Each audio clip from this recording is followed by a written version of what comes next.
sobre ética cristã, né? Hoje vamos entrar propriamente nos 10 mandamentos, no primeiro mandamento. Mas antes de entrarmos lá, antes do resumo aqui, eu convido você a abrir a palavra do Senhor em Mateus, capítulo de número 6.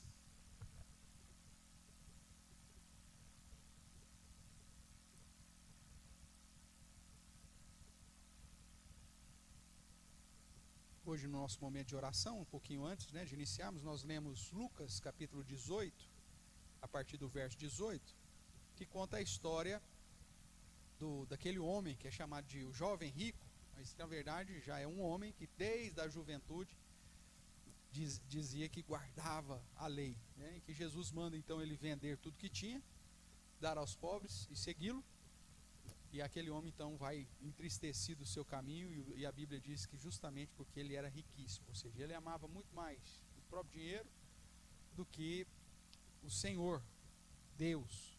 Então mesmo ele alegando que guardava todo o mandamento, ele já estava quebrando o primeiro, que era amar a Deus acima de todas as coisas, ok? E aqui nós vemos um ensinamento nessa mesma linha, onde Jesus, no Sermão da Montanha, Mateus capítulo 6, no verso 24, na verdade do verso 19 até o verso 21, ele traz alguma coisa que já nos é aplicado nesse sentido, e no 24 ele bate o martelo, né? Então vamos ler do 19 até o 21 e depois o 24. Diz assim o texto do Senhor: não acumuleis para vós outros tesouros sobre a terra, onde a traça, a ferrugem corrói, e onde ladrões escavam e roubam. Mas ajuntai para vós outros tesouros no céu, onde traça nem ferrugem corrói, e onde ladrões não escavam nem roubam. Porque onde está o teu, estará também o teu? Aonde está o teu tesouro, aí estará também o teu coração. E o verso 24 nos diz: ninguém pode servir a dois senhores, porque ou há de aborrecer-se de um e amar ao outro, ou se devotará a um e desprezará ao outro. Não podeis servir a Deus e as riquezas. Esse é só um exemplo, né, dentro da palavra do Senhor, da perspectiva de qual é o Deus do seu coração. Aonde está o teu tesouro, né? E que não dá para servir este mundo e Deus. Você vai lá para João, capítulo 2, verso 15, você vai ver que não dá para você amar o mundo e amar a Deus, porque é incompatível. Então não dá para amar as riquezas e Deus, você vai ter que fazer essa escolha, ver quem que é o Deus do seu coração. O mundo, né, os desejos do mundo, a concupiscência da carne, a concupiscência dos olhos, a soberba da vida. Lembra do texto? Né? Não? Então abra lá. 1 João.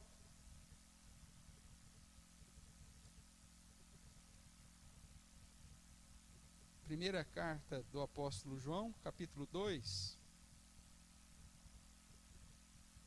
verso 15.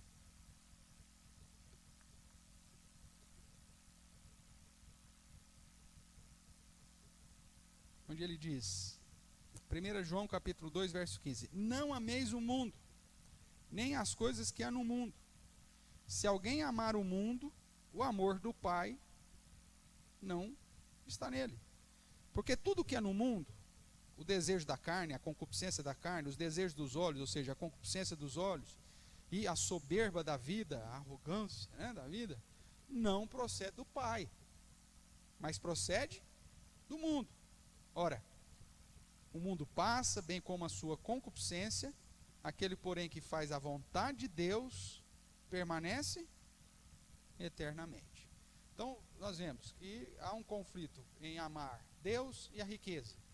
Há um conflito em amar as coisas do mundo, os desejos da carne, aquela pulsão, né, carnal, os desejos dos olhos, a cobiça e a soberba da vida, a ideia de que a gente tem alguma importância, né? Então, toda essa ideia daquilo que nós já mencionamos um tempo atrás, né? A questão do sucesso, né, da fama, do poder e do dinheiro, né, que é o que movimenta, né, o mundo. Alguém fala que é o sexo que movimenta, mas na verdade não, isso está relacionado a poder, né? Por isso que o cara que tem muito dinheiro, ele quer ter muitas mulheres, né? Ele acaba gastando dinheiro com isso, mas na verdade é para demonstrar que ele é o garanhão, que ele é o cara todo poderoso, né? Então é lógico que a busca pelo poder que movimenta toda a questão da indústria aí sexual e da ostentação e de qualquer outra coisa, mas o foco é sempre, né, essa ideia de riqueza, de fama e de poder. É isso que vai movimentar. E a Bíblia diz que não dá para você querer amar ou receber isso do mundo e ao mesmo tempo servir a Deus. Tem gente que coloca o sucesso pessoal, profissional, acima de qualquer coisa. A soberba da vida, né, ser reconhecido pelas pessoas, ou ter riqueza, como é o texto lá de Mateus, acima das coisas de Deus. E aí a gente já começa perdendo a largada, porque já é o primeiro mandamento que a gente está ferindo. Dá uma olhadinha aqui em Tiago, volte aqui algumas páginas. Tiago capítulo 4.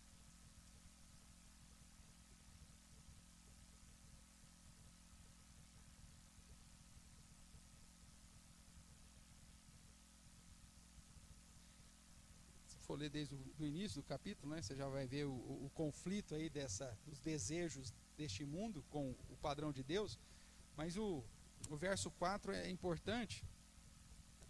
Inclusive algumas Bíblias vão trazer aí uma nota de rodapé para esse infiel como sendo adúltero, né? Não sei se a sua aí tem nota de rodapé, coloca lá adúlteros, não é isso? Porque o adultério e a infidelidade em relação a Deus é a mesma coisa, né? Então o que ele diz aí? Infiéis ou adúlteros, tu-se o quê? Inimigo de Deus. Ou supondes que em vão afirma a Escritura, é com ciúmes que por nós anseia o Espírito, que ele fez habitar em nós. Antes ele dá maior graça, pelo que diz, Deus resiste aos soberbos, mas dá graça aos humildes. Sujeitai-vos, portanto, a Deus, resisti ao diabo, e ele fugirá de vós. Chegai-vos a Deus, e ele vos chegará a vós outros. Agora, para chegar a Deus, aí você tem, purificai as mãos, pecadores. Vós que sois de ânimo dobre. O que é ser de ânimo dobre? Uma tradução bem tosca aqui, você que pisa em duas canoas. O de ânimo dobre é aquele que você não pode confiar. Uma hora ele parece crente, outra hora ele não parece. Uma hora ele quer as coisas do mundo, outra hora ele quer as coisas de Deus. Ele não sabe para onde que ele segue. Ele não sabe se ele ama mais os prazeres ou se ele ama a abstinência em prol da abnegação em nome de Deus. Ele não sabe o que ele faz. Então é ânimo dobre. É o cara que pisa em duas canoas. E hoje em dia tem caboclo aí que pisa em 5 canoas, né? Ao mesmo tempo. O cara não sabe o que ele quer, para onde que ele vai, qual que é o objetivo da vida dele. E aí o texto diz: purificai as mãos, pecadores, e vós que sois de ânimo dobre, limpai o coração. Afligi-vos, lamentai e chorai. Converta-se o vosso riso em pranto, a vossa alegria em tristeza. Humilhai-vos na presença do Senhor, e Ele vos exaltará. Veja, irmãos. Então, quando nós vemos, não dá para servir a 2 senhores. A Bíblia vai apresentar, não dá para você servir a Deus e as riquezas. Não dá para você fazer a vontade de Deus e a vontade do mundo. A concupiscência da carne, a concupiscência dos olhos, a soberba, a soberba da vida. Não dá para servir a Deus e os prazeres deste mundo. Não dá para ficar vivendo, pisando em 2 canoas. Então, o padrão das Escrituras é um padrão que começa já com o primeiro mandamento, dizendo que o nosso coração precisa e estar no tesouro correto. O texto lá de Mateus. Porque aonde estiver o teu tesouro, estará o teu coração. Se o teu tesouro é o Senhor e as coisas de Deus, o seu coração vai estar nisso. E aí você vai servir o Senhor. Mas se o seu tesouro é o reconhecimento deste mundo, é o prazer deste mundo, é a satisfação nesse mundo, é suprir os prazeres deste mundo, ter o reconhecimento, o sucesso, a riqueza a qualquer custo, né? O próprio apóstolo Paulo falou, se Deus te deu riqueza, maravilha, sem problema nenhum, não é pecado ser rico. O pecado é depositar a confiança na instabilidade da riqueza. E o amor do dinheiro é o problema. Você pode ter dinheiro, não tem problema nenhum ter dinheiro. Se você tiver, meu amigo, que bom que você tem. Mas o que é proibido na palavra de Deus? O amor ao dinheiro. O amor ao dinheiro é a raiz de todos os males. Não é isso que diz lá? E muitos, querendo ficar ricos, se trouxeram sobre si uma série de perturbação. E aí, quando ele pede nas cartas pastorais para se exortar os ricos do presente século, justamente para que sejam ricos de boas obras, para que não coloque a confiança na instabilidade da riqueza, mas em Deus, que é quem nos sustenta em todas as situações. Então veja, em vários momentos nós estamos vendo aqui um conflito entre aonde está o meu tesouro, quem é o meu Senhor. Ou vai ser a riqueza, ou vai ser o mundo, ou vai ser o diabo, como ele está aqui, sujeitai-vos a Deus e resistir o diabo, ou as minhas pulsões, né? No início aqui de Tiago, ele vai justamente dizer isso. Sabe por que você ora e as coisas não acontecem? Né? E ele vai dizer assim, ó, vou ler de 1 a 3 que eu não li, né? De onde procedem as guerras e as contendas que há entre vós? De onde que surgem os conflitos? E ele vai dizer, de onde? Senão dos prazeres que militam na vossa carne. Por que a gente briga a maioria das vezes? Porque eu quero satisfazer o meu desejo, a minha mulher não quer que eu faça aquilo. Aí eu brigo com ela. Ou a mulher quer satisfazer o desejo, quer comprar mais um par de sapatos, já tem 300. Eu, não vai comprar, nós vamos economizar.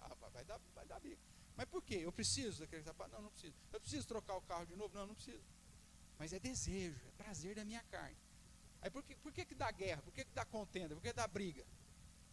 Porque eu quero satisfazer os meus prazeres. Você já imaginou se a gente conseguisse, né, vamos pensar como cônjuge, de simplesmente suprir o outro, de viver para suprir o outro, e o outro viver para nos suprir? Se a gente conseguisse esse equilíbrio, pronto, você tem um relacionamento tranquilo. Agora, justamente porque eu quero satisfazer os meus desejos, e eu tenho agora uma sócia, né, eu estou casado, então, caramba, o dinheiro não é só meu agora eu tenho só. Então eu falo, não, eu quero comprar uma carretilha nova. Aí a mulher fala, não, mas nós temos que trocar o sofá.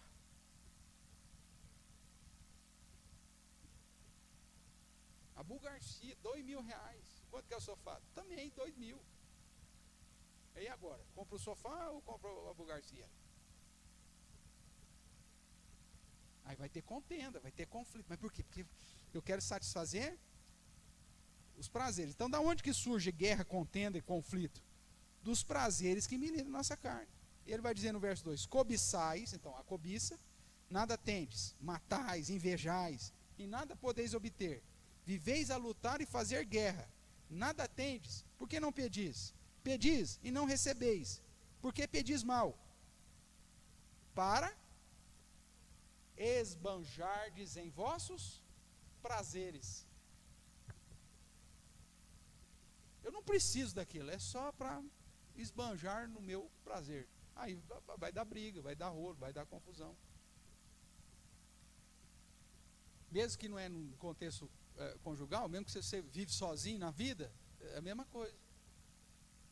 Você sempre vai querer um negócio a mais, coisa que você não precisa. coisa que não precisa. A maioria delas, passa 6 meses, vai estar lá, jogado no quartinho, lá empoeirando. Não é assim que acontece? Mas aí cria uma confusão, vira um rolo. Por quê? Porque o meu tesouro está nisso. E aí o meu coração está nisso. Eu não consigo pensar em outra coisa. E parece que tudo, até o computador sabe que eu quero aquilo. Que eu nem pesquisei ainda, ele já começa a mandar propaganda para mim. Não é assim que acontece? Porque na verdade os prazeres e os desejos da minha faixa etária, eles têm uma certa inclinação. A rede social não precisa saber, eu não preciso pesquisar nada. Ele sabe que eu estou na faixa de 40, 60 anos, ele sabe que tem uma inclinação em alguns desejos. O que os homens de 40, 60 anos desejam? Ele já sabe. Aí vai jogando lá, uma hora bate em cima daquilo que eu quero. Aí você fala, puxa, é o sinal de Deus aí. Nem pesquisei ainda. A mulher vai ter que aceitar agora, porque olha aqui, e é uma promoção imperdível. Não é assim que acontece? E aí meu coração fica naquele negócio. E aí que a gente vai sempre confrontar.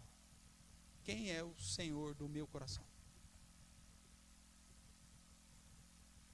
Se Jesus chegasse para mim e dissesse para eu vender aquilo, dar aos pobres, ele pode até pimentar o negócio, dá para o seu cunhado, para ficar mais difícil ainda, porque para dar para o pobre até às vezes consigo dar, mas para dar para o cunhado é difícil, hein? Então vai, pega o que você queria, dá para o seu cunhado, depois vem e segue. Será que, como que estaria o seu coração? Você sairia triste no caminho, como o chamado jovem rico, ou realmente estaria disposto a abrir mão de qualquer coisa para que o seu coração estivesse firmado no Senhor? É disso que trata, irmãos, o primeiro mandamento, que nós vamos começar a estudar de um modo mais específico no dia de hoje. Abra sua Bíblia lá então em Êxodo, capítulo 20.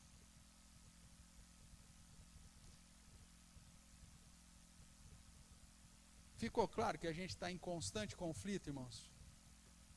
Porque o nosso coração muitas vezes está depositado naquilo que não é de fato importante, né? Vou passar aqui a fase do resumo, nós já sempre estamos mencionando, então vamos lá. Êxodo capítulo 20.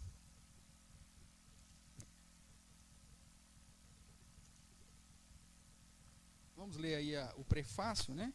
E o primeiro mandamento, que é o verso de número 3, tá bom? Então de 1 a 3. Diz assim a palavra do nosso Deus: Então falou Deus todas essas palavras: Eu sou o Senhor teu Deus, que te tirei da terra do Egito, da casa da servidão. Aí vem, primeiro mandamento da primeira tábua: Não terás outros deuses diante de mim. Ok? Então esse é aquilo que nós identificamos como sendo o primeiro mandamento. Tá?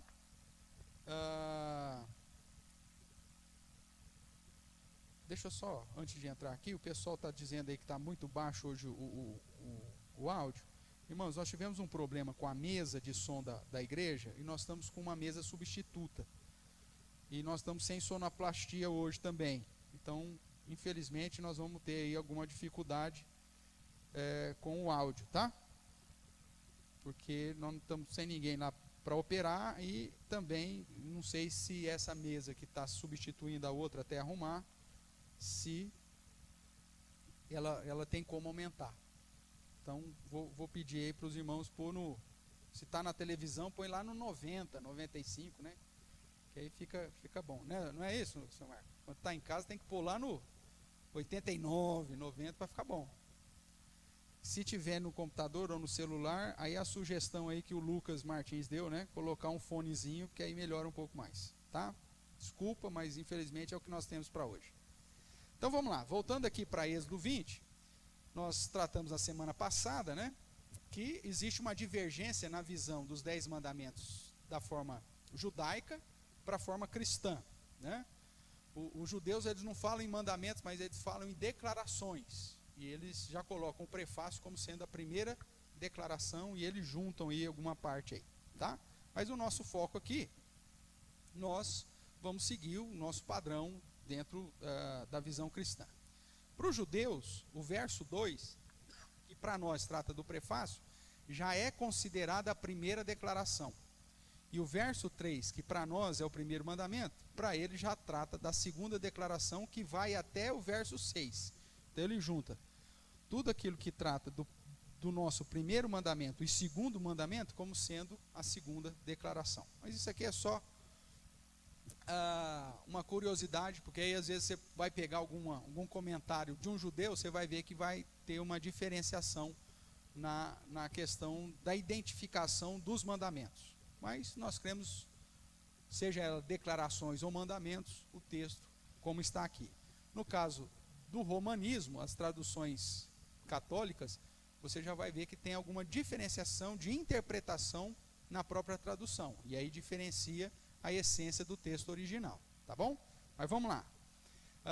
Dentro dos nossos símbolos de fé, no Catecismo Maior de Westminster, né, os símbolos de fé da Igreja Presbiteriana é a Confissão de Fé de Westminster, o Catecismo Maior e o Breve Catecismo. Então, no Catecismo Maior, ele trata desse assunto na pergunta de número 103. Aqueles que querem conhecer um pouco mais do texto, né, nós temos lá na página da igreja, se não me engano na página, na biblioteca, o download, não vou lembrar agora, está lá o PDF do Catecismo Maior. Então, se você quiser, é só baixar lá no site da igreja, e aí você tem acesso a todo o texto. Se não, entra lá no site da editora Cultura Cristã, que é a editora da Igreja Presbiteriana do Brasil, e está lá também ele impresso, disponível para quem quiser comprar, tanto a Confissão de Fé, o Catecismo Maior e o Breve também. Se você comprou recentemente a Bíblia de Genebra, geralmente agora ela já vem lá nos apêndices, já vem o texto também da Confissão de Fé, do Catecismo. Então, você tem algumas maneiras aí de ter acesso ao Catecismo Maior de Westminster, tá? Então, na pergunta 103, ele diz, qual é o primeiro mandamento? E o primeiro mandamento é esse: não terás outros deuses diante de mim. Como nós lemos aqui no verso 3, não terás outros deuses diante de mim. E aí um questionamento que muitas pessoas fazem se Deus é o Criador, e se Ele é o único, como Jesus chama a atenção lá do chamado jovem rico, por que você me chama de bom, se bom é um só, que é Deus, né? Então, se Deus ele é soberano, é excelso, único, por que ele começa justamente com um mandamento dizendo para que não tenhamos outros deuses? Não terás outros deuses diante de mim. Isso já não é um ato falho? Existem outros deuses, então? Sim ou não? Nós vamos ver que o nosso próprio catecismo, ele vai dizer, olha, se não existe outros deuses, por que Deus dá tal ordenança? E aí a resposta está no próprio homem. Porque o homem vai criar os seus próprios deuses. Então, por causa do nosso coração pecaminoso, que é uma fábrica de ídolos. Vamos dar uma olhada nesses dois textos aqui de Crônicas. Primeiro Crônicas, capítulo 16. Primeiro livro das Crônicas, capítulo 16, o verso 26.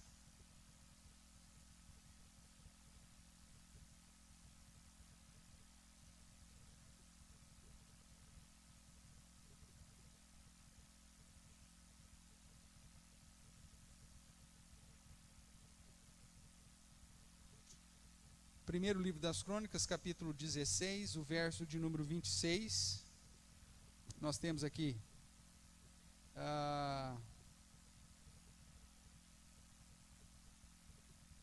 um cântico, né, de ações de graças ao Senhor, e lá no verso 26 é dito assim. O 25 também já nos ajuda, né?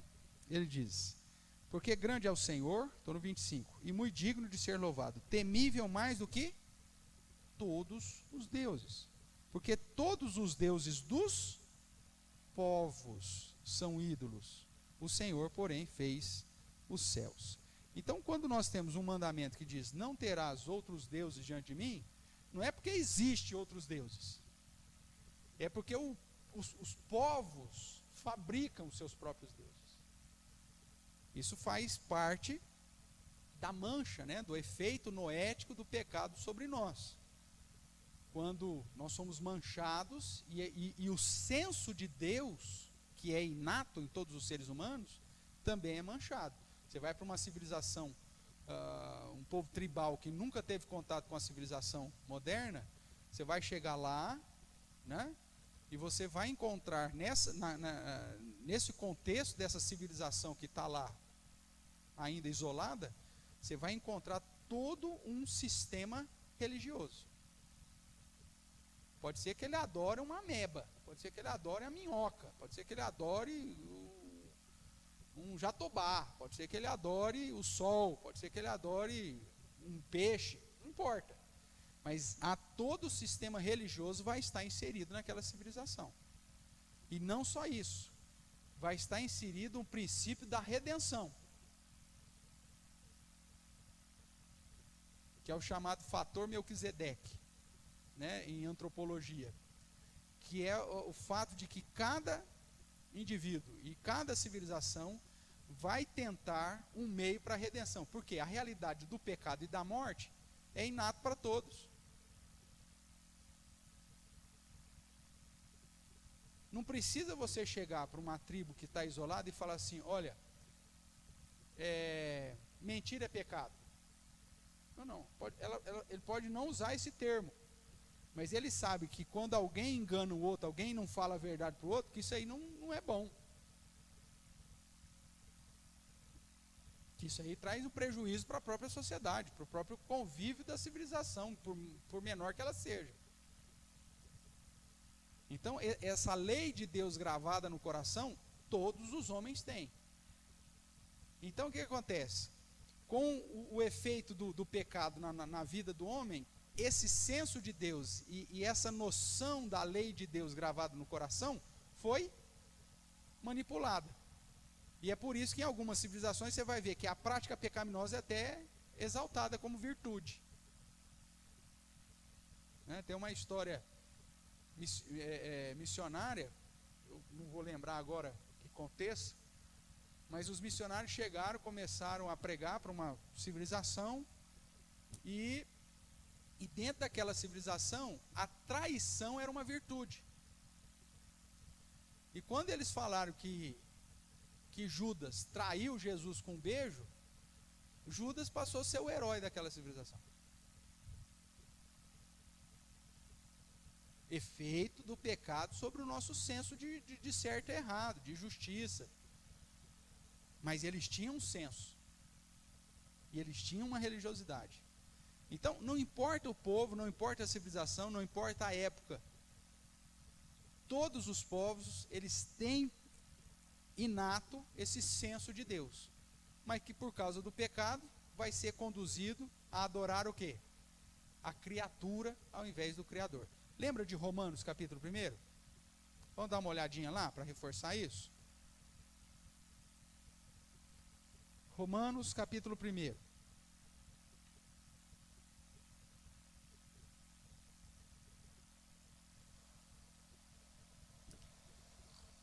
Verso 18. Ora, a ira de Deus se revela do céu contra toda a impiedade e perversão dos homens, que detêm a verdade pela injustiça, porquanto o que de Deus se pode conhecer é manifesto entre eles, porque Deus lhes manifestou. Porque os atributos invisíveis de Deus, assim o seu eterno poder, como também a sua própria divindade, claramente se reconhece desde o princípio do mundo, sendo percebido por meio das coisas que foram criadas. Tais homens são, por isso, indesculpáveis, porquanto, tendo conhecimento de Deus, não glorificaram como Deus, nem lhe deram graça, antes se tornaram nulos em seus próprios raciocínios, obscurecendo-se o coração insensato. Inculcando-se por sábio, tornaram-se loucos, e mudaram a glória do Deus incorruptível em semelhança da imagem do homem corruptível. bem como de aves, quadrúpedes e répteis. Em vez de adorar o Criador, adora a criação. Alguns estudiosos dizem que Paulo aqui está confrontando também duramente a própria postura romana, né? Que era idólatra, e quando ele trata de homens, aves, quadrúpedes e répteis, são divindades que os próprios romanos adoravam na época, né? É só você olhar, você vai assistir algum filme épico aí, que fala do Império Romano, você vai ver lá a águia sendo adorada, né? Então, Paulo talvez esteja cutucando diretamente o Império, mas apresentando de um modo geral. Em vez do homem adorar a Deus, ele está adorando a criatura. Verso 24. Por isso, Deus entregou tais homens à imundícia, pelas concupiscências do seu próprio coração, para desonrarem o seu corpo entre si. Aí veja o verso 25. Pois eles mudaram a verdade de Deus em mentira, adorando e servindo o quê? A criatura em lugar do Criador, o qual é bendito eternamente. Amém. Então veja, o coração do homem influenciado, manchado, deturpado pelo pecado e a consequência que o pecado trouxe, faz com que esse homem que foi criado por Deus e que tem o senso de Deus, que sabe da existência de um ser supremo, ao invés de adorar esse Deus, comece a adorar a criatura. Então, os ídolos são produzidos por essa influência do pecado sobre a nossa mente e o nosso coração. E é algo até meio que irracional em alguns momentos. Porque essa questão do senso de Deus, manchado pelo pecado, é algo irracional. Eu fico me lembrando, quando criança, é lógico que eu recebi isso, né, da minha família, dos meus pais, influência dos meus avós e tudo mais, mas eu andava lá com um santinho no bolso lá, né, e achando que aquele negócio era digno de adoração. Eu ganhei, né, quando bebezinho, uma correntinha com a imagem de um santinho, depois perdi. Nossa, o dia que eu perdi esse negócio, na escola, sei lá se alguém roubou, se eu perdi, meu Deus do céu, o mundo tinha acabado. Porque você colocava na imagem ou naquela situação toda a sua crença e toda a sua adoração. É um negócio irracional. Falando, mas que um pedaço de pau pode fazer por mim? O que um pedaço de gesso vai fazer por mim? O que uma gargantilha vai fazer por mim? Se existe um Deus soberano, vivo, inteligente, criador de todas as coisas. Mas a nossa mente, corrompida pelo pecado, nos conduz a isso, irmãos. Então, quando Deus declara, não terás outros deuses diante de mim, não é porque existe uma possibilidade de ter outros deuses, mas porque o meu coração pecaminoso produz esses deuses. Tudo bem até aqui?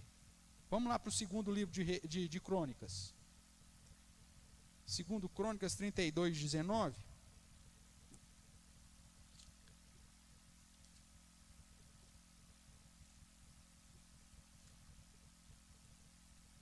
Segundo livro das Crônicas, capítulo 32, verso 19.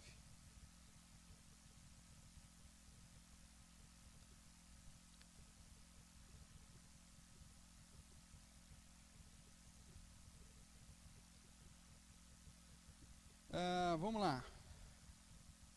Diz assim: falaram do Deus de Jerusalém como dos deuses dos povos da terra, obras das mãos dos homens. Então, a própria palavra de Deus diz que, por conta dessa consequência do pecado sobre nós negligenciamos, desprezamos, esquecemos do Deus verdadeiro e começamos a adorar a criatura, seja o próprio homem, seja aves, quadrúpedes, répteis ou qualquer outra obra da criação. E isso é fruto de um contexto de vida, inclusive fortalecido por uma ideia coletiva, os povos. A Babilônia tinha o seu próprio Deus, os filisteus, o seu próprio Deus, os moabitas, o seu próprio, cada um tinha um, e era fruto, e aquilo era colocado numa perspectiva social. A própria formação do islamismo, por exemplo, que é uma religião recente, né, comparado com as outras, você vê que nasce por conta de uma questão social. Mohammed fala assim, não, nós vamos servir a um Deus que vem dos judeus? Não tem que ter um Deus árabe aí, meu amigo, que escolheu Ismael. Vamos servir o Deus de outra nacionalidade aí? Porque era a ideia de que o Deus é pessoal, mas o Senhor se revela como sendo o Deus criador, o Deus de toda a terra, ok? Mas veja, as religiões, os deuses, a idolatria, surge da onde?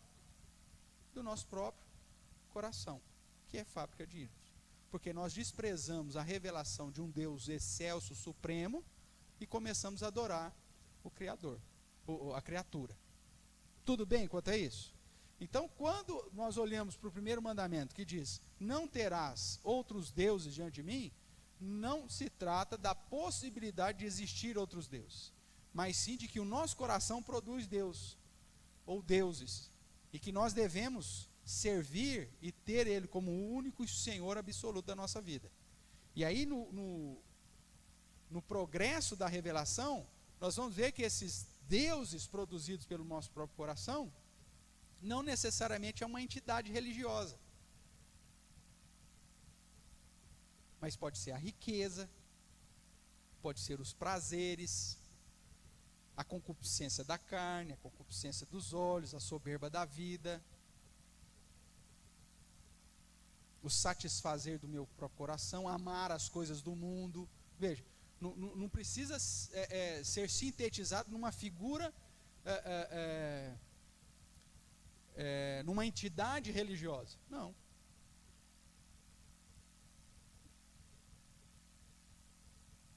As pessoas, às vezes, quando vão estudar, né, o avanço da civilização, falam, não, o contexto contemporâneo, as pessoas são mais instruídas, iluminadas. É por isso, então, que nós não temos, nós temos um aumento do ateísmo, pessoas que não acreditam em Deus.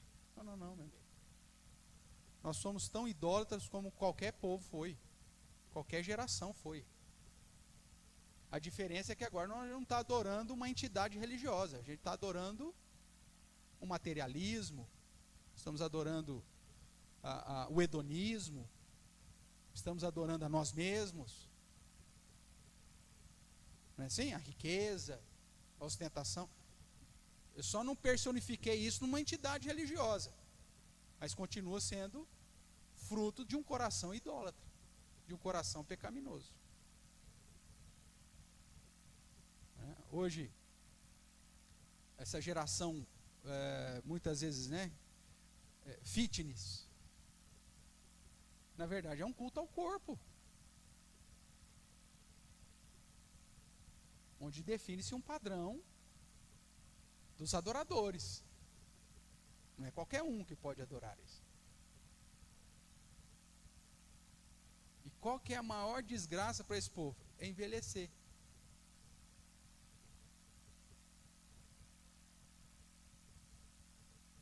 E a pior puxada de tapete para esse povo é quando um cara desse sarado pega Covid e morre. Aí o cara fica louco, ué. Por quê? Porque é o Deus dele. Tem outros que é a questão do materialismo. O dia que ele perde, pega fogo, ou então dá lá um 29 de Elul lá e quebra a bolsa, e a ação dele que estava valendo R$105 cai para R$3, o cara se mata. Mesmo que depois de 20 dias volta para 200, né? Mas o cara se mata, porque o Deus dele é aquilo. Por favor.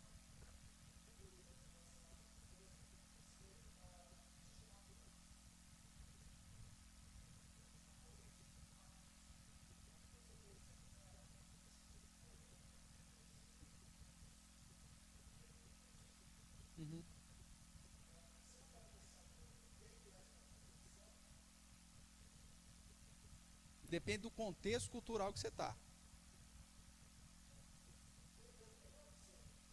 Então, mas a fé cristã não é para você. Aí que está a grande sacada do cristianismo. O cristianismo é uma fé de testemunho. Não é uma fé de convicção. Não é tipo assim, eu tenho meu crucifixo, eu sei o que ele significa para mim, o resto que se exploda. Se o cara não entendeu, o problema dele. Tudo bem, mas a fé cristã ela não é do meu coração. A fé cristã é de testemunho. Mas é principalmente de testemunho. Porque eu não posso ser pedra de tropeço para ninguém. Eu posso estar fazendo aquilo é aquilo que a gente tratou no curso de liderança, né? A boa intenção versus a prescrição. Às vezes eu tenho uma boa intenção com aquilo, eu faço aquilo com o maior amor da minha vida, não sei o quê, mas se fere uma prescrição, não tem valor nenhum. Está cheio, é isso aí.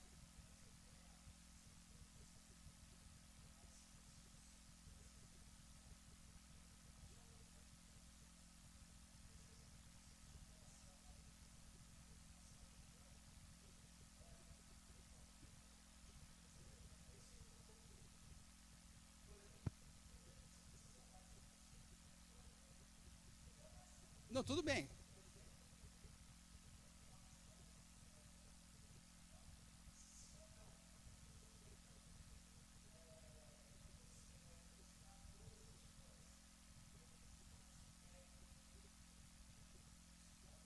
É um símbolo, tudo bem.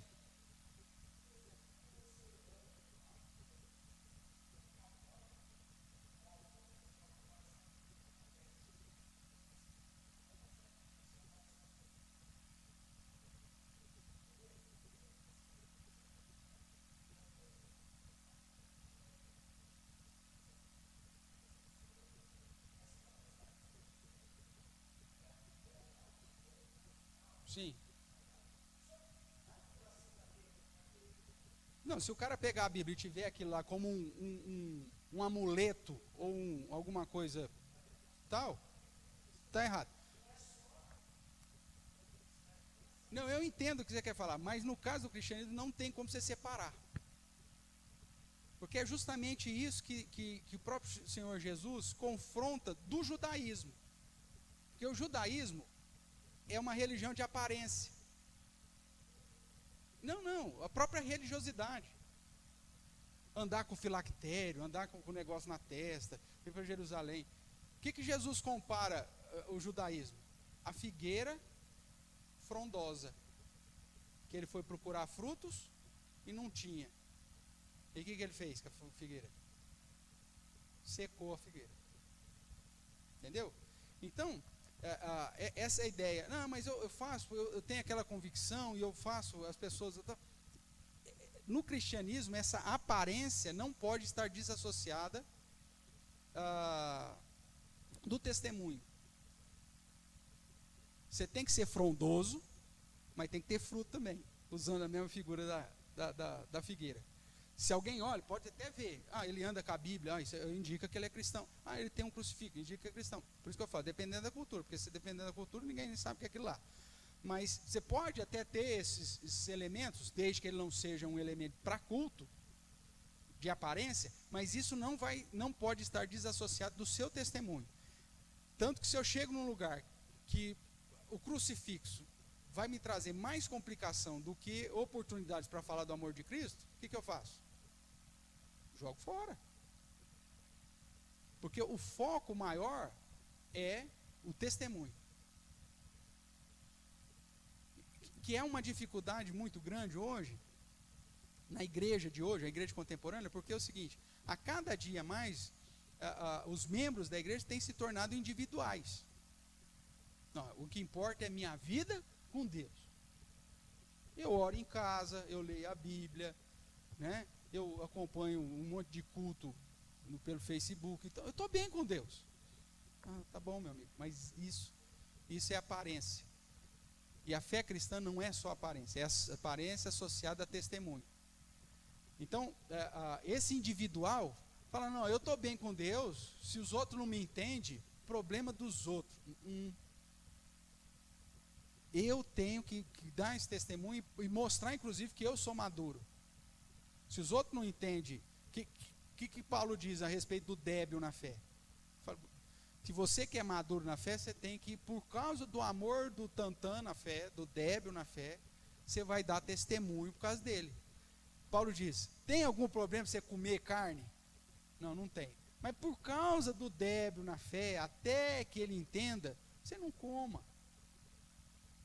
Veja, a fé cristã, ela tem um peso maior sobre essa questão do testemunho, mesmo se é algo lícito. Pastor, eu tenho um crucifixo, eu não adoro o crucifixo, ou como diz, né, o pessoal, não tem corpinho, é só a cruz, não tem o hominho, né, o corpinho grudado na cruz, é só. Tudo bem. Só que se isso faz alguém tropeçar, então qual que é a sua postura como de testemunho cristão? Olha, não tem. Né? No caso da igreja protestante, por que não tem cruz na igreja protestante? Por que não tem sino na igreja protestante? Isso aqui está muito mais relacionado a um contexto histórico. Quando você vai para 1810, algumas tem, mas hoje, né? Porque hoje você já está muito distante, então se a gente resolver colocar um sino aqui, ninguém vai ir. Presbiteriano não tem problema. Ou uma cruz, vamos pôr uma cruzona lá no frente, não tem problema. Mas por que a maioria das igrejas e criou essa cultura evangélica no Brasil que o crente não usa cruz? Porque nos foi proibido lá em 1810 no Tratado de Livre Comércio e Navegação com a Inglaterra. Portugal falou, vocês podem, os ingleses que eram protestantes, pode vir, mas vocês não podem usar nenhum símbolo cristão. A igreja não pode ter sino, a igreja não pode ter cruz, a igreja não pode ter isso, o pastor não pode usar roupa clerical. Então por que se criou uma cultura no Brasil que pastor tem que usar terno e igreja não tem as características que qualquer outra igreja tem no mundo? Por uma questão cultural nossa. Mas é porventura, amanhã depois, nós vamos pôr uma cruz aqui. Se for um consenso, não tiver escândalo para ninguém, ótimo. Agora, se escandalizar alguém, não tira a cruz. Nosso púlpito tem uma cruz. Né? Mas ninguém, você vai ver, teve um dia, esse púlpito aqui era lá da igreja de Matão, eu era pastor lá, eu fui o pastor que mais pregou nesse púlpito, né? Literalmente, por isso que eles doaram para a gente. E aí eu estou lá num belo dia, entrou uma senhora, a senhora olhou para a igreja, não viu imagem em lugar nenhum, não viu cruz em lugar nenhum, de repente ela olhou no púlpito a cruz, ela ajoelhou aqui, fez o sinal da cruz e começou a rezar. Por quê? Porque é no coração do homem. Aí eu falei assim, puxa vida, se esse negócio começar a conduzir as pessoas a vir aqui ajoelhar e fazer sinal da cruz e rezar, por exemplo, eu vou ter que arrancar essa cruz, ou adesivar aqui, qualquer coisa aqui. Por quê? Porque a vida do cristão, não é, se a pessoa quiser adorar, é problema dela, Deus vai dar um raio na cabeça dela, deixa a cruz aí. Não, a fé cristã é de testemunho, eu tenho que me preocupar com o outro. O meu modo de viver o cristianismo, ele tem que refletir para o outro. E é isso que faz do cristianismo a religião diferente de todas as outras. Porque as outras, ela é justamente personificada. Não, eu sei o que eu tenho com o meu Deus. As outras pessoas... E no caso do cristianismo já é diferente. Então, eu entendo o seu questionamento, só que eu não posso desassociar da ideia do testemunho. Tem uma cruz. Tá? Então, hoje, dentro do... não tem o corpinho colado aqui e tal, então você não acaba levando para essa ideia da imagem, que a gente vai ver que é a sequência aqui dos 10 mandamentos. Mas a ideia, amanhã depois, eu já te contei a história também missionária, o missionário chegou lá entre os indígenas, construiu uma igrejinha, construiu um púlpito, e a esposa do missionário, caprichosamente, fez lá uma toalha, tipo esse, um caminho desse que está na nossa mesa aqui, fez um caminho de crochê assim, e pôs pendurado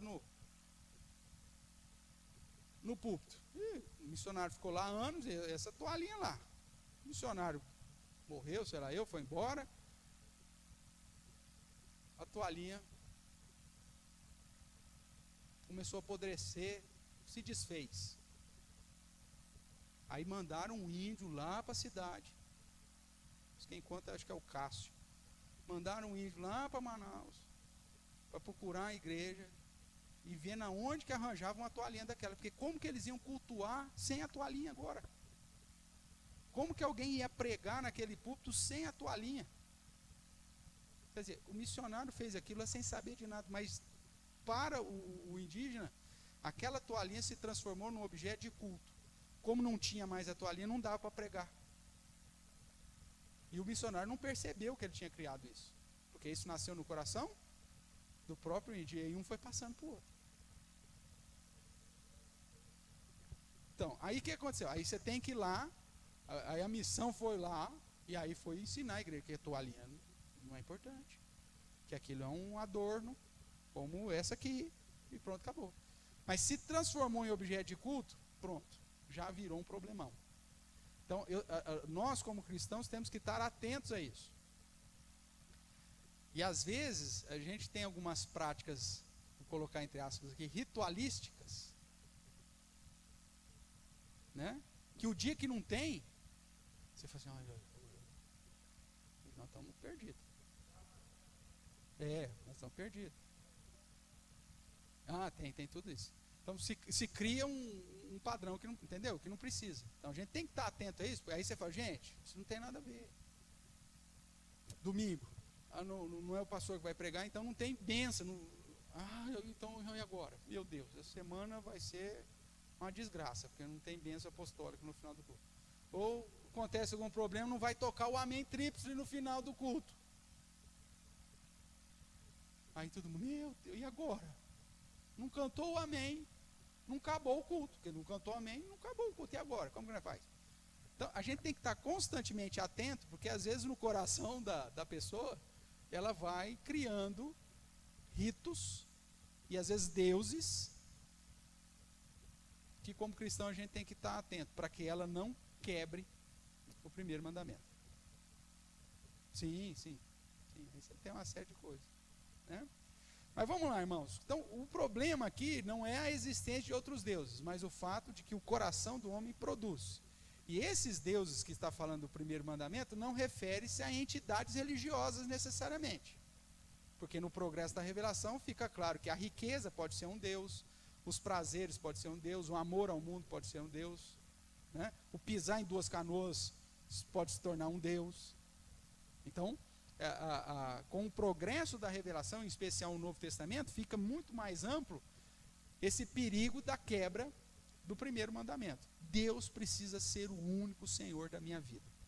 E se o meu coração está em Deus, então é obviamente que eu vou seguir o padrão que esse mesmo Deus já traçou para mim. Tudo bem? Então vamos lá. Na pergunta 104 é dito, quais são então os deveres exigidos no primeiro mandamento? E a resposta é, os deveres exigidos no primeiro mandamento são, primeiro, conhecer e reconhecer Deus como o único verdadeiro Deus e nosso Deus, e adorá-lo e glorificá-lo como tal. Deus é o único digno de toda adoração, de todo louvor. Só lhe deu glória. E aí, então, é lógico que a gente sabe que os 10 mandamentos não têm objetivo salvífico, né? Porque a gente está quebrando ele constantemente, mas serve de padrão moral para nós seguirmos. Então, quando nós sintetizamos isso no só lhe deu glória, ou seja, glória somente a Deus, indica que aquilo que você faz na vida tem que ser para quê? Para a glória de Deus. Se Deus é o seu único Deus, você vai fazer todas as coisas para Ele. E se tivesse só esse mandamento, já resolveria quase tudo. Porque se Deus é o seu Deus e Deus não mente, se Deus é o seu Deus e Ele é santo, se Deus é o seu Deus e Ele é justo, se Deus é o seu Deus e Ele é soberano, qualquer atitude contrária a santidade de Deus, a justiça de Deus, a retidão de Deus, a grandeza de Deus, já é quebrar o primeiro mandamento. Então a mentira já estaria fora, né? O falso testemunho já estaria fora, a falta de eu não reconhecer a autoridade já estaria fora, a infidelidade já estaria fora. Ou seja, se eu entender que Deus é o Senhor da minha vida, a minha postura ética, em tudo que eu sou, em tudo que eu faço, nos meus relacionamentos, na minha questão laboral, na minha questão ética, de convívio social, vai fazer o quê? Vai glorificar esse Deus. Então, ter Deus como meu único Senhor e Deus, deve me conduzir a adorá-lo e a glorificá-lo como Deus em todas as minhas atitudes. Não é isso que o Novo Testamento diz? Que a gente tem que dar graças a Deus, né? Gratidão a Deus, seja naquilo que a gente falar, seja naquilo que comer, seja com todas as coisas. Porque se Ele é o meu Senhor, eu tenho que agradá-lo. E aí a minha postura de vida tem que estar de modo a conduzir glórias a Deus. Qualquer coisa que você for fazer, a principal pergunta que você tem que fazer, isso glorifica a Deus? Mesmo que seja lícito. É aquilo que Paulo vai tratar, né? Tem coisas que são lícitas, mas não convém. Por que não convém? Porque o cristianismo é de testemunho. Porque o que eu faço ou deixo de fazer, conta. E aquilo que eu faço que não glorifica a Deus, inclusive tem a expressão de que se você faz escandalizar cada um dos meus pequeninos, melhor fosse você pendurasse uma pedra de moinho no pescoço e pulasse no rio ou no mar. Por quê? Porque a fé cristã é de testemunho. Não existe no cristianismo a ideia, Deus conhece o meu coração, se o cara não entender é o problema dele. Eu tenho que fazer de modo que ele entenda e que o nome de Deus seja glorificado através daquela minha postura. É isso que diferencia o cristianismo. E por isso que o cristianismo não pode ser vivido, como a gente tem visto nos nossos dias, né? Os desigrejados. O céu não é unitário, o céu é coletivo, como o corpo de Cristo também é. Se a igreja é o corpo de Cristo, então esse corpo tem que estar junto e viver de modo a testemunhar e glorificar esse Deus. Acho que foi com os jovens, né, Paulinho, que eu fiz a proposta, né, cortar um braço e deixar lá em casa e seguir o resto. Tem como? Vou arrancar um braço, largar em casa e vou seguir o resto. Não tem jeito, meu amigo. Vai secar, vai apodrecer. Não tem como você deixar uma parte do corpo em casa e vir só metade. Tem que estar junto, porque senão apodrece, fede. E é isso que está acontecendo com os desigrejados, aqueles que não estão debaixo de nenhuma instituição, não estão debaixo de nenhum governo, que não estão debaixo de nenhuma disciplina dessa igreja, porque ele acha que ele é cristão. Só que isso ele está glorificando a Deus? Essa seria a pergunta que ele tinha que fazer. Eu glorifico a Deus vivendo uma vida de desigrejado? Não, mas Deus conhece meu coração, o resto que se exploda. Não, meu amigo, no cristianismo não é assim não. Você tem que viver de modo que as pessoas vejam a tua luz brilhando e glorifiquem a Deus por causa das suas boas obras. E o sistema que Deus estabeleceu para isso é o corpo de Cristo, é a igreja. Se a igreja não fosse importante, Paulo não ia gastar lá 3 cartas para dizer como que a igreja tinha que ser organizada. Ele simplesmente diria, olha pessoal, vai lendo as cartas aí, vai lendo a Bíblia, vivendo em casa, tal. Não, é comunhão, irmãos, é testemunho. Tudo tem que ser para a glória do Senhor. É lícito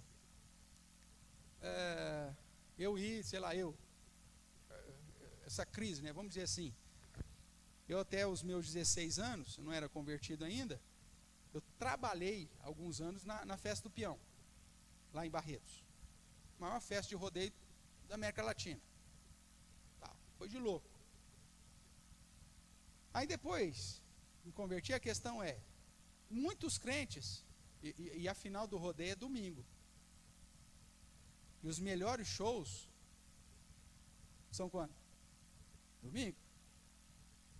Aí muito crente deixava de ir na igreja, porque falava assim, a igreja tem todo domingo, festa do peão uma vez por ano. Deus sabe do meu coração. Eu vou lá pelo esporte, eu não vou lá pela festa. Eu vou lá para ver o peão pular, eu não vou lá para beber. Meu amigo, no cristianismo não funciona assim. Mesmo sendo lícito, você vai ter que fazer uma escolha. E ver se aquilo convém como testemunho. Infiéis, não sabe que a amizade do mundo te constitui inimigo de Deus? Olha, essa palavra é a mesma de ontem, hoje e eternamente, cara. Ou eu vou escolher satisfazer os desejos da minha carne, os prazeres e as coisas que o mundo fala, não tem nada a ver, ou eu vou assumir um compromisso com Deus. E assumindo um compromisso com Deus, eu vou ter que mortificar a minha própria carne. É assim que Paulo nos apresenta. Sabe o que é mortificar a sua própria carne? É aprender a passar vontade. E isso é difícil, irmãos. Aprender a passar vontade é um trem complicado. Eu estou fazendo a minha dieta lá, estou começando a aprender a passar vontade. É terrível. Aprender a passar vontade. Ainda mais quando a gente faz as confraternização aqui, as mulheres me traz. O que é que trouxeram da última vez aí, Adilson? Lambuzamos o beijo lá. Sorvete com que é? Como chamar aquele negócio lá? Cupcake, com leite, doce de leite. Aí a mulherada judia de nós. Mas aí você tem que aprender a passar vontade. É o mesmo padrão, cara. É fácil você aprender a passar vontade? É claro que não.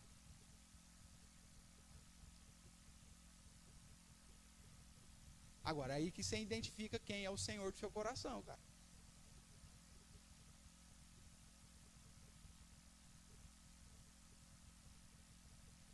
Porque aquilo que eu faço vai refletir, não na minha vida necessariamente, mas eu sou um embaixador de Cristo, vai refletir no nome de Deus. Se você faz uma coisa errada aí, não é mais você, é o crente. Não é assim que funciona? E o negócio é tão sério o seguinte, você vai lá na penitenciária, você tem 60 mil caboclos presos lá. O jornal não vai lá fazer nenhuma pesquisa para saber qual que é a religião dos 60 mil que estão presos lá. Mas vai um crente fazer um crime, vai ser preso. Evangélico é preso. Não é assim que funciona? É assim que funciona. Só que lá tem 60 mil, desses 60 mil tem não sei quantos mil católicos, tem não sei quantos mil espíritas, tem não sei quantos mil do candomblé, da umbanda, só que a notícia é um evangélico. Porque os outros não ferem o nome de Deus. Agora aquele que se diz crente, se ele faz uma besteira na vida, ele fere o nome de quem? O nome de Deus. Ou não é assim que acontece? É ou não é? Fala, Paulinho.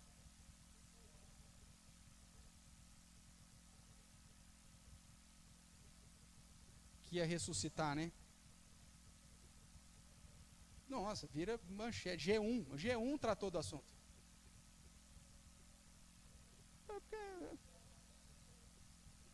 Claro. Aí põe como respeito a família, aquela coisa. Então veja, um cara faz uma besteira dessa, né? Só que aí vira notícia, cara. Vai pro UOL, vai pro G1, vai para tudo quanto é lugar. Porque a partir do momento que você se coloca como um crente, você não está representando mais você, mas você está representando o Deus que você diz servir. E aí quando você faz a besteira, a mancha vai para o Deus que você diz servir. Pode ser um tranqueiro, irmãos. Um cara que vem de vez em quando, um tranqueiro, mas o cara faz uma besteira. Da igreja presbiteriana, hein? Dá lá da igreja presbiteriana. Não é assim que vai acontecer? Não é assim que vai acontecer. Então a fé cristã é de testemunho. Nós temos que provar e mostrar a cada dia que a nossa vida serve para glorificar a Deus. Então ter a Deus como único Senhor, não ter outros deuses além do nosso próprio Deus, né? Como nos diz aqui o primeiro mandamento, aponta para o fato de fazer tudo para a glória desse Senhor da minha vida. Fazer tudo de modo a adorá-lo e glorificá-lo. O que mais? Segundo o nosso catecismo. Pensar, meditar em Deus, lembrar-nos dele, apreciá-lo de modo extremo, honrá-lo, adorá-lo, escolhê-lo, amá-lo, desejá-lo e temê-lo. Tudo isso está embutido dentro do pacote não terás outros deuses diante de mim. Deus é o foco de tudo. Tudo que você vai fazer e tudo que você vai deixar de fazer é porque Ele é o seu Senhor. O que mais? Significa ainda crer nele, confiando, esperando, deleitando-se, regozijando-se nele. Pode dar tudo errado, mas você tem Deus e Ele é o seu Senhor. Ter zelo por Ele. Você vai, depois nós vamos, tem um monte de texto bíblico, né, que referenda cada ponto desse aqui, mas um dos textos que me vem à mente é Malaquias, né? Quando lá no capítulo 4 ele vai dizer, aí, naquele dia vocês vão ver a diferença entre o que serve a Deus e o que não serve. Entre aqueles que ouvem dos seus amigos ou do seu contexto, falando, servir a Deus não vale a pena. E ele se levanta, não, vale a pena sim. Ou seja, é ter zelo por Deus. Nosso Deus, ele é esculachado constantemente. É incrível, né? Eu não sou um torcedor fanático, mas eu me lembro de uma cena, não lembro nem que jogo que era, mas do Simplício, um jogador do São Paulo. Não é isso? Foi quando? Simplício. Eu não sei que jogo que era lá, no Morumbi, e alguém fez o gol e foi comemorar em cima do símbolo do Morumbi, lá do São Paulo, que tem lá no Morumbi lá. E ele foi lá e meteu o braço no cara lá, empurrou o cara, desceu o sarrafo no jogador do outro time que foi lá desrespeitar o símbolo. Aí a diretoria do São Paulo fez uma placa honrando o Simplício pelo zelo que ele teve com o brasão do clube amado. Olha que coisa louca. E todo mundo, olha que coisa fantástica. O cara teve o zelo pelo símbolo. O outro foi subir em cima lá, ele já chegou, já empurrando o cara, reclamando. Recebeu uma placa. Hã? Aí, não entendi o que você falou.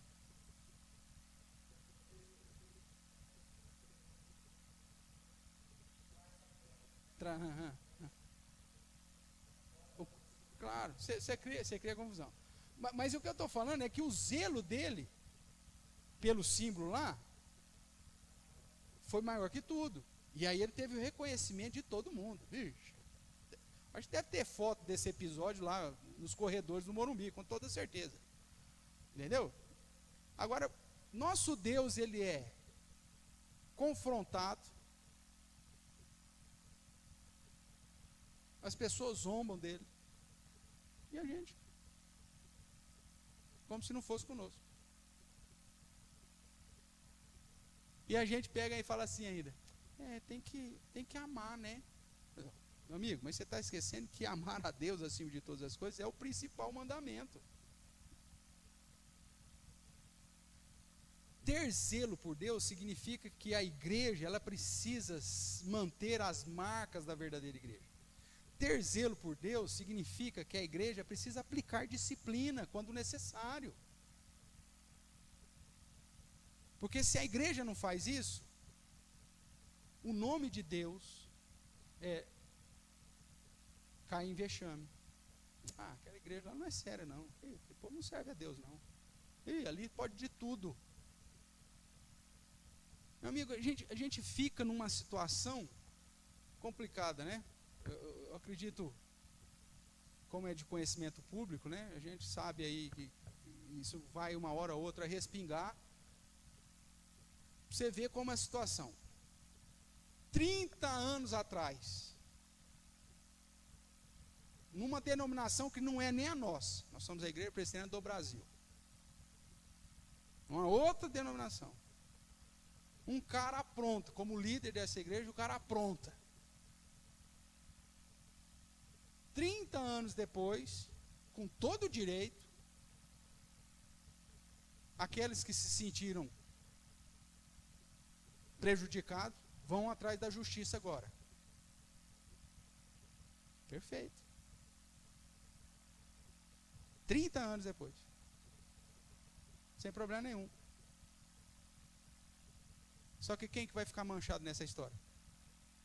O infeliz que há 30 anos atrás fez a besteira que ele fez?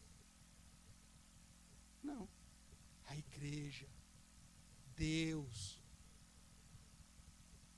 Olha só que situação. Eu estou falando aqui porque já está nas redes sociais e já tem gente me perguntando, gente falando, gente questionando. Então, meu amigo, vai acontecer, vai manchar, ai daqueles pelo qual vem o escândalo. Jesus mesmo disse, vai ter escândalo constantemente, mas ai daquele por quem vem o escândalo. E agora o escândalo, 30 anos depois, vai ser pior do que se a igreja tivesse disciplinado lá na época. E você fala assim, mas isso acontece na outra. Não, dentro da IPB está cheio de casos de pastor que não devia ser nem, sei lá, o quê.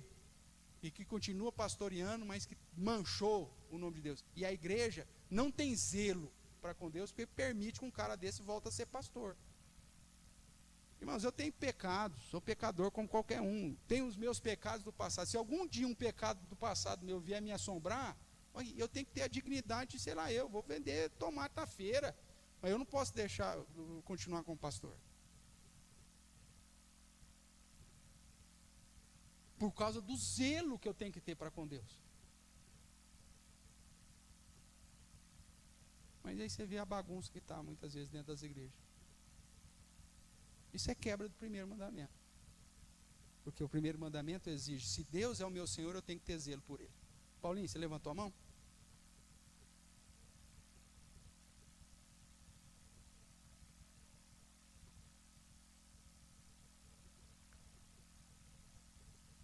Tem zelo pela política, mas não tem zelo por Deus. Futebol, é isso mesmo.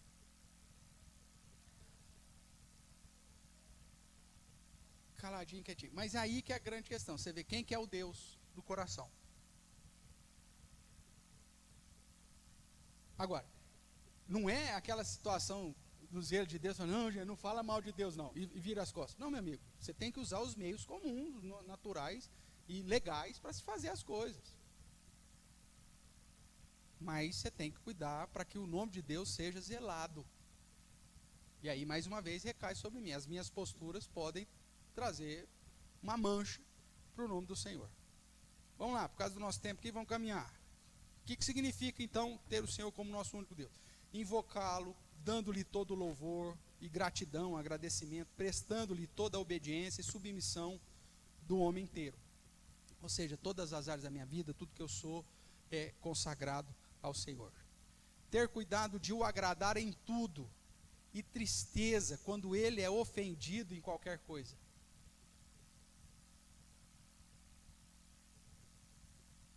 É o exemplo que o Paulinho deu, né? Tem muito crente que o Deus do coração dele é mais o time que ele torce do que o Senhor. Piadinhas contra Deus, tranquilo, mas fala uma piadinha contra o corintiano para você ver. Fala que o Palmeiras não tem mundial para você ver o que acontece. Piada. Agora fala, não, Deus está morto. Cuidado, hein? E andar humildemente com Ele. Que é o texto lá de Miqueias, que a gente sempre bate em firme. Isso então, texto que está lá na nossa confissão de fé. Tá bom? Aí tem todos os textos depois que referenda o que significa, né? A pergunta 105, aí ele vai dizer, e quais são os pecados proibidos no primeiro mandamento?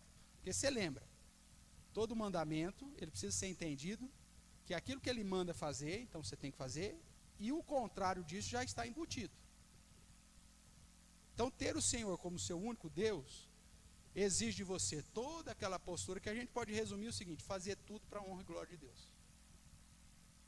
Todas as suas atitudes, todas as suas escolhas, tudo que você vai fazer na vida, você tem que perguntar, isso vai glorificar o nome do meu Deus? Ou vai manchar o nome do meu Deus? Simples assim. Mas quais os pecados proibidos no primeiro mandamento? Então, os pecados proibidos no primeiro mandamento são, primeiro, o ateísmo, negar e não ter o Senhor como Deus. Não, Deus não existe. Isso é um confronto ao primeiro mandamento. Segundo, a idolatria. Ter ou adorar mais do que um Deus, ou qualquer outro, juntamente com o verdadeiro Deus, ou em lugar dele. Por isso que a palavra de Deus vai dizer que a ganância é uma idolatria, né? Que é o amor ao dinheiro, e uma série de outras situações. O que mais? O não tê-lo, ou seja, não ter Deus como nosso Deus, não confessá-lo como Deus e como nosso Deus. Tem gente que tem vergonha de falar que é cristão, né? Você fala, mas qual que é a sua religião? O cara tô tipo, o que você crê? Não, meu amigo. Aquele que me negar diante dos homens, será negado diante do Pai. Aí você fala, mas pastor, e como que a gente lida com essa questão da trindade aqui, se Deus é Deus único? Justamente, a doutrina da trindade afirma justamente isso. Há um só Deus, porém, que subsiste em 3 pessoas. Isso é um mistério, mas é assim que a Bíblia apresenta. Por isso que é façamos o homem, e não faço o homem, desde o início. Sempre foi primeira pessoa do plural, Deus se apresentando como sendo mais do que uma pessoa, porém uma só entidade divina. Para nós não é problema nenhum, referendado na doutrina da trindade. Mas esse Deus triuno é o seu único Deus, e é isso que tem que ser foco.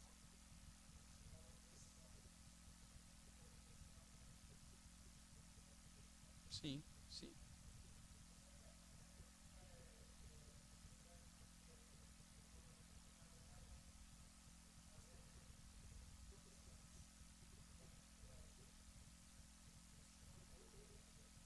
Uhum,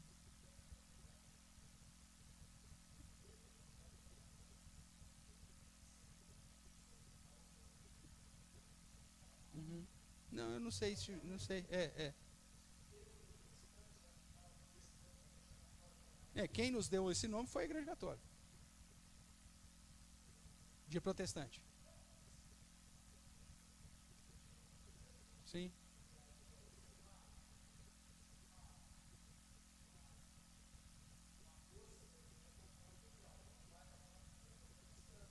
São facção. Sabe aquela história de falar que quem estava. É facção.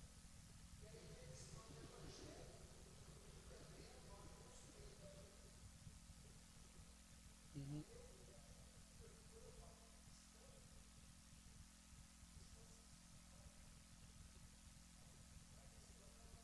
Sim. Então, é complicado. Essa questão dos títulos quando eu.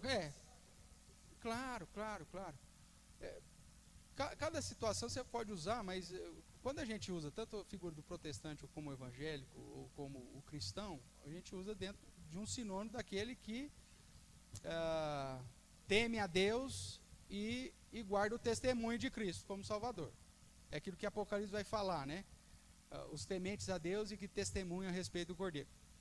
Então, talvez essa seria a nossa nomenclatura.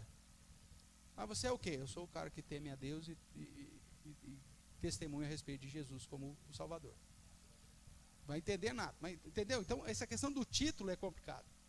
Então, quando a gente usa aqui como padrão ou cristão, ou protestante, ou evangélico, entenda na notinha de rodapé como o verdadeiro discípulo de Cristo, né? Que tem nas Escrituras a única fonte de fé, de regra, de prática, e que segue isso. Agora, não,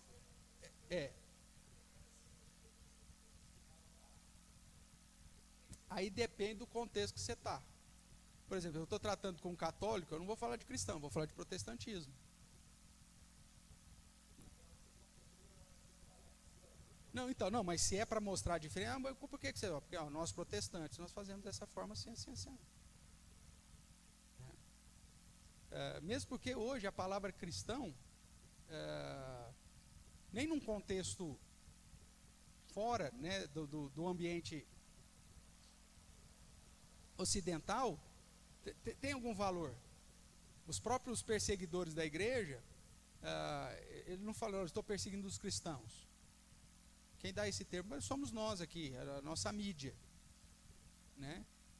Recentemente lá o ISIS, né, quando matou aqueles cristãos coptas, né, acho que foi do Egito, né, os seguidores do caminho.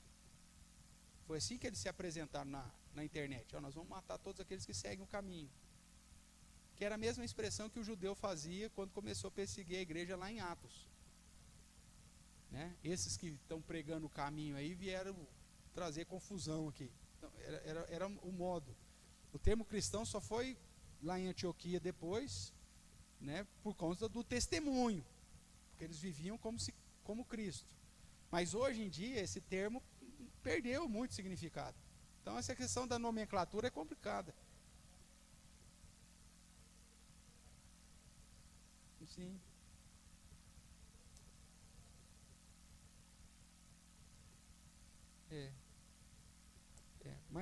Mas aqui a gente depende muito do contexto que você está. Vai ter contexto, você vai ter que fazer uma explicação de uma nota de rodapé, que na verdade é a nota de parede inteira, né? Não é só de rodapé, né? Você tem que explicar, dependendo, você vai num contexto aí fora, eu sou presbiteriano, que significa que eu sou protestante, porque eu sigo uma linha que vem da Reforma Protestante, que tem os 5 solas. Sou calvinista, porque dentro da perspectiva de salvação eu acredito nos 5 pontos do calvinismo. Ao mesmo tempo eu sou pentecostal, porque eu acredito que o Espírito Santo foi derramado no dia do Pentecoste. Aí que você vai começar a explicar cada um dos rótulos, e aí o cara vai falando, mas na verdade o que você é? Eu sou temente a Deus e tenho Jesus como meu Senhor único e suficiente Salvador. Tá? Então, é complicado.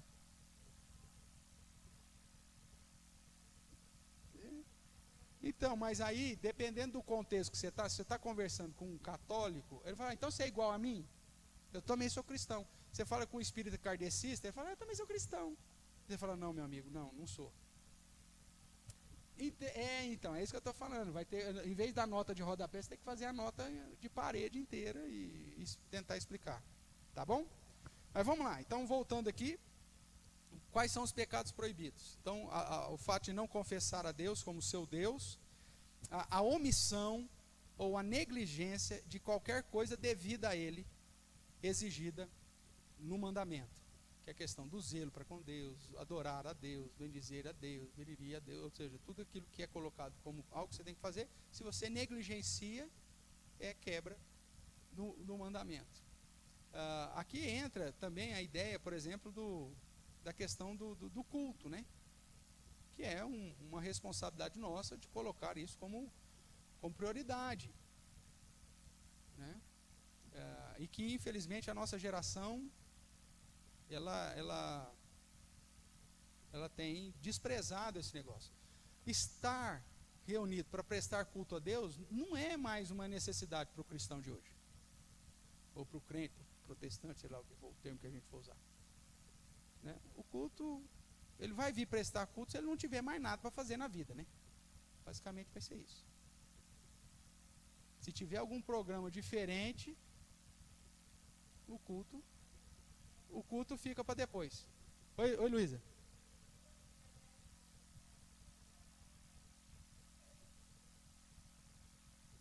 Não, mas eu digo assim,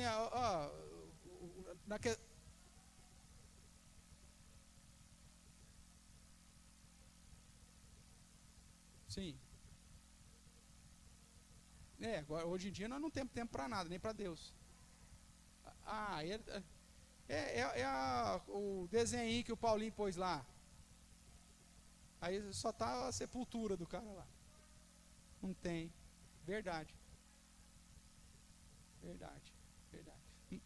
Mas a gente tem negligenciado isso, né? Ainda mais agora em dias de gasolina alta, né? E de culto transmitido pela internet. Tudo maravilha. Irmãos, a gente pega uma exceção e transforma isso em regra, né? Você pega uma situação que nós vivemos extremamente, que nossa geração nunca tinha passado nada semelhante, extremamente diferente, novo, né? Aí então você, por um momento, você, opa, porém sem deixar de buscar Deus, sem deixar de reunir, mesmo que seja num contexto virtual, mas ali, e aí o cara se acostuma com esse negócio, e aí entra o comodismo, né? É mais fácil, né? Fico de pijama, com chocolate quente, deitado na cama, assistindo o culto, uma delícia. Só que isso é quebra também do primeiro mandamento. Porque se eu não tenho nenhum impedimento físico para estar no lugar de adoração a Deus, e se eu faço isso por simples opção de escolha, eu estou quebrando o primeiro mandamento, porque é de testemunho. O fulano é crente, mas eu nunca vi ele na igreja. Ele não vai na igreja nunca? Mas que crente que é esse? Não, ele acompanha pela internet. Ixi, assiste tudo pela internet. Mas por quê? Ele é paralítico, tetraplégico, ele não consegue andar? O que aconteceu? Explodiu. Daqui para baixo não tem mais nada, ele não consegue, nem arrastando ele não consegue ir. Então está explicado porque ele não vai na igreja.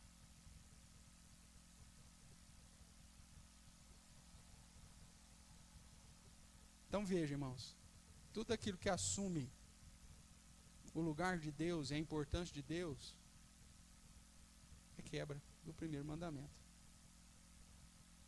Eu fico constrangido, por exemplo, com o testemunho de uma irmãzinha lá, acho que é da Indonésia, né, naquele filme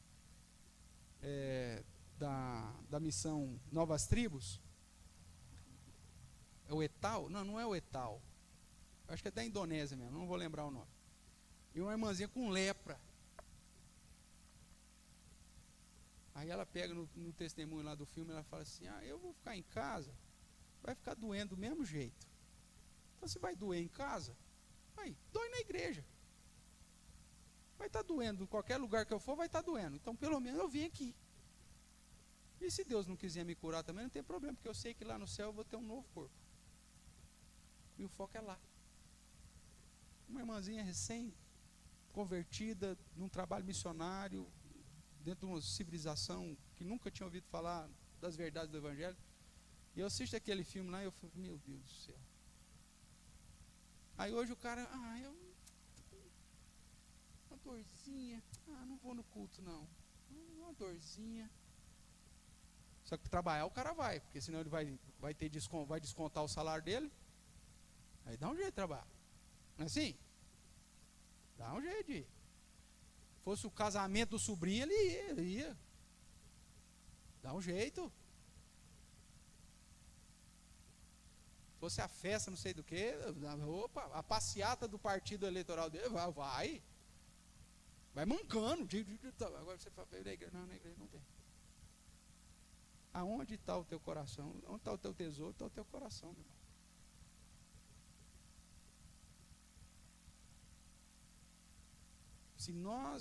Qual que é o problema da nossa geração? Nós temos uma geração de crentes aí que pelo menos há 40 anos não sabe nem da existência da nossa confissão de fé. E aí por isso que não sabe o padrão de um verdadeiro crente. 30, 40 anos que não se estuda o padrão ético que Deus quer para a igreja. Não se fala mais disso em lugar nenhum. E é por isso que nós estamos colhendo o fruto de uma geração de crente aí tão miserável como é a nossa. A omissão ou negligência de qualquer coisa devida a Deus exigida no mandamento. Se eu não faço isso, eu estou quebrando o primeiro mandamento. A ignorância, o esquecimento, as más concepções, as falsas opiniões, os pensamentos indignos e ímpios quanto a Deus. Quebra do primeiro mandamento. O pesquisar audaz e curioso dos seus segredos. Aí você fala, o que os nossos teólogos quiseram dizer com isso aqui no catecismo, né? Mas é justamente se colocar em submissão ao fato daquilo que Deus revelou, pertence a nós. Aquilo que Deus não revelou, meu amigo, pertence a Ele, pronto, acabou. Aí você vê na geração de hoje, olha quando os caras escreveram isso, eles não tinham nenhum pentecostalismo ainda para lidar. Mas hoje você vê no pentecostalismo que os caras falam, ó, Deus não revelou aqui na Bíblia, mas me revelou, e por isso eu vou contar para você. Isso é quebra do primeiro mandamento, porque coloca o foco do ensino, não mais na palavra de Deus, mas na figura do profeta. Isso é quebra do primeiro mandamento. O cara se colocar no lugar de Deus. Ele fala, olha, Deus não revelou aqui não, mas eu busquei a Deus e Ele falou para mim, então eu vou contar para você. Toda a impiedade, todo o ódio de Deus, todo o egoísmo, espírito interesseiro, teologia da prosperidade, né? Toda a aplicação desordenada e moderada do nosso entendimento, vontades ou afetos ou outras coisas, e o desvio destes de Deus, e tudo ou em parte. Ou seja, tudo aquilo que eu não fizer para a glória de Deus, qualquer por mínimo desvio, é quebra do primeiro mandamento. Irmãos, é óbvio que nós sabemos que o objetivo dos mandamentos não é salvífico, mas é mostrar para nós o padrão que Deus espera de nós, uma vez que Ele nos salvou por sua graça. E é aquilo que eu disse no começo, se a gente entender esse primeiro mandamento, todos os outros vão ficar mais fáceis, porque se eu fizer tudo para a honra e glória do Senhor, eu vou agir corretamente em todas as áreas da minha vida, e vou fazer aquilo que tem que ser feito em todas as áreas da minha vida, porque eu estou fazendo isso para a glória de Deus. E vai ter hora que para a glória de Deus eu vou ter que me levantar contra a injustiça, que para a glória de Deus eu vou ter que ir até para a guerra.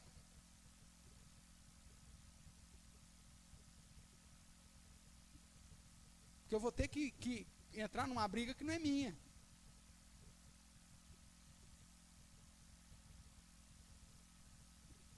Não é da minha conta. Não, o cristão não é o cristão é diferente disso. O que mais?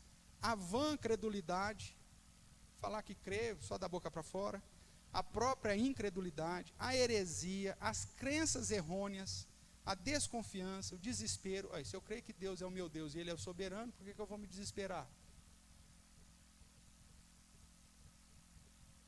Por pior que seja a situação, o que Jó fez? Boca no pó e adora o Senhor, meu amigo. E a Bíblia diz, em tudo isso Jó não pecou. Tudo bem. Você tem todo o direito de sofrer, de gemer, de chorar, de entristecer, mas nunca em questionar. E nunca se desesperar.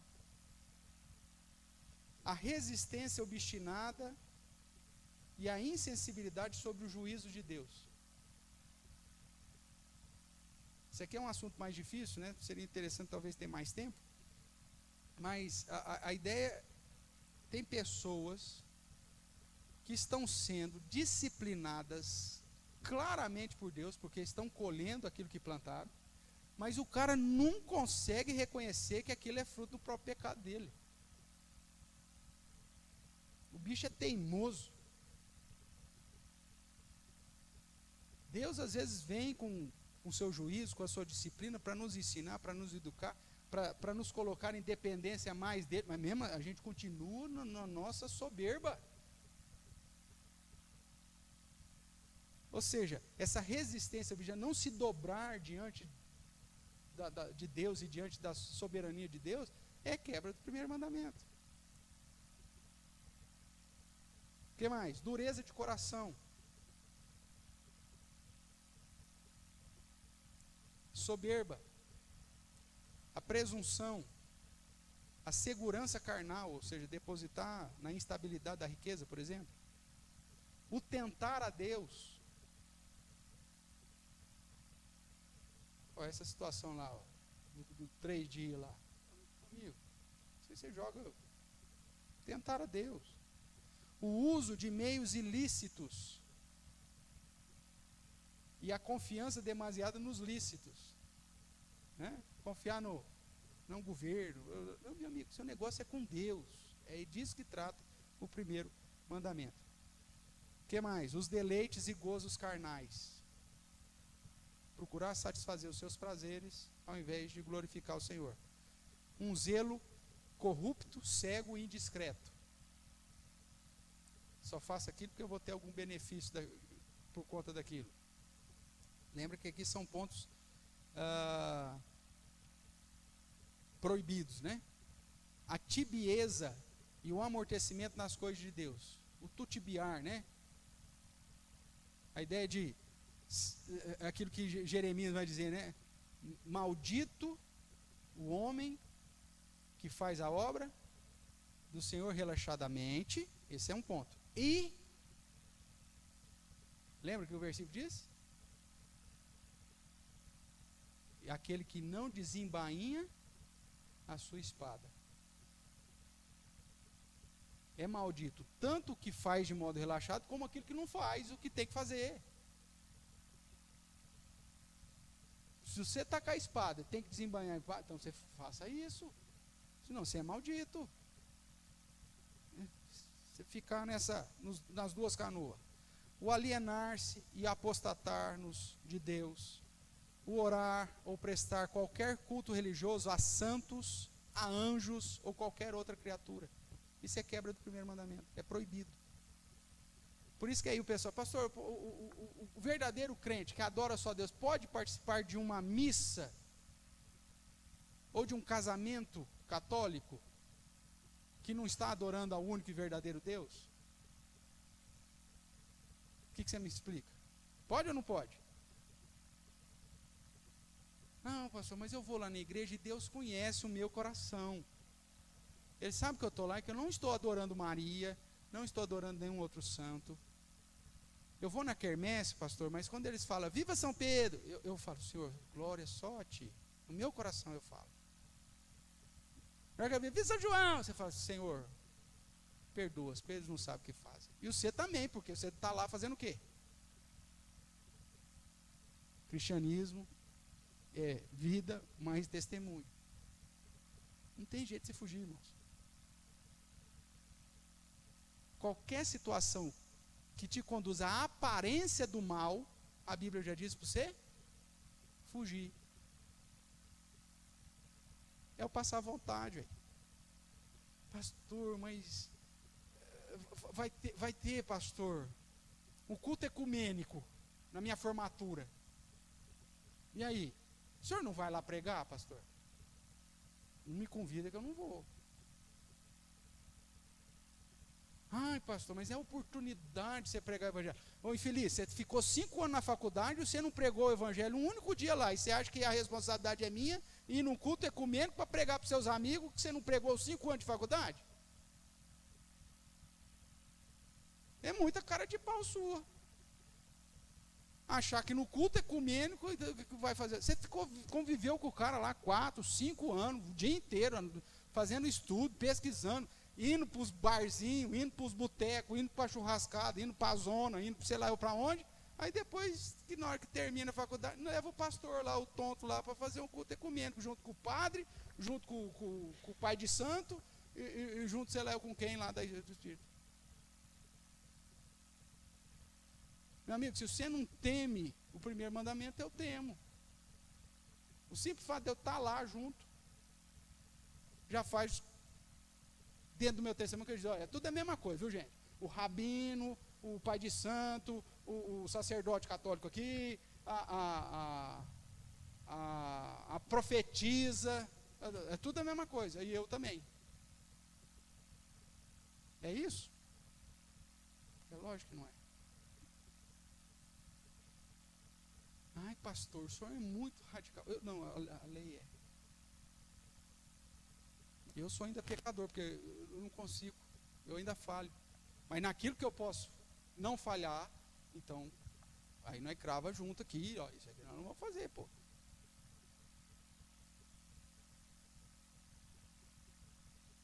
Todos os pactos com o diabo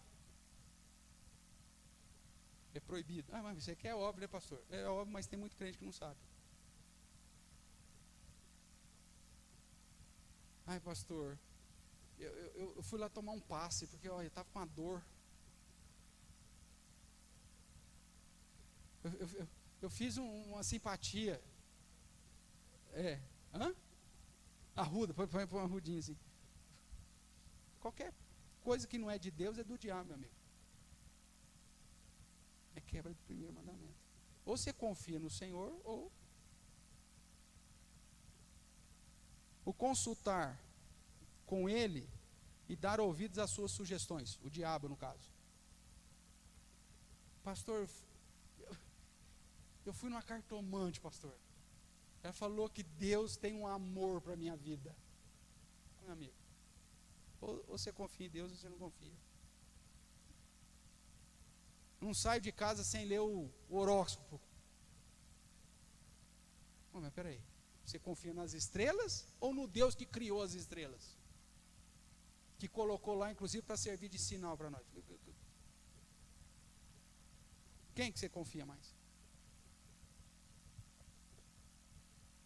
O fazer dos homens senhores da nossa fé e consciência. Idolatrar a liderança, colocar o pastor, o padre, o líder religioso como se fosse o próprio Deus.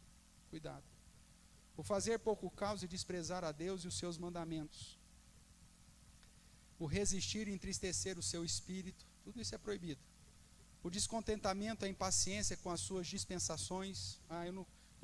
Uma vez na igreja, pregava, mostrava, então vamos lá, vê o que a Bíblia diz. Aí a pessoa, mas não concordo, pastor. Pô, mas a Bíblia está dizendo, não sou eu que estou dizendo. Lê aí para mim. Não, mas não concordo. Aí eu falei assim, então você não concorda, vá para o inferno. Aí falou, nossa, esse pastor é doido, mandou a irmãzinha para o inferno. Meu amigo, ela está descontente com o que a Bíblia está falando. A Bíblia está falando A, ela fala, não concordo. Aí o que vai sobrar para ela? O céu é que não vai, ué. Porque se ela está discordando daquela própria revelação de Deus e da vontade de Deus, falando, eu não concordo com isso. Aí, não sobra outra coisa para ela. Acusá-lo estultamente dos males com que ele nos aflige e o atribuir o louvor de qualquer bem que somos, temos ou podemos fazer a fortuna aos ídolos, a nós mesmos ou qualquer outra criatura. Só lhe deu glória, é isso que é o foco. Todo o benefício que porventura se alcançou, graças a Deus. E aí, todos os versos que você vai encontrar lá, referendando cada um desses pontos aí. Aí vai lá e aí você referenda cada um desses textos. Tudo bem?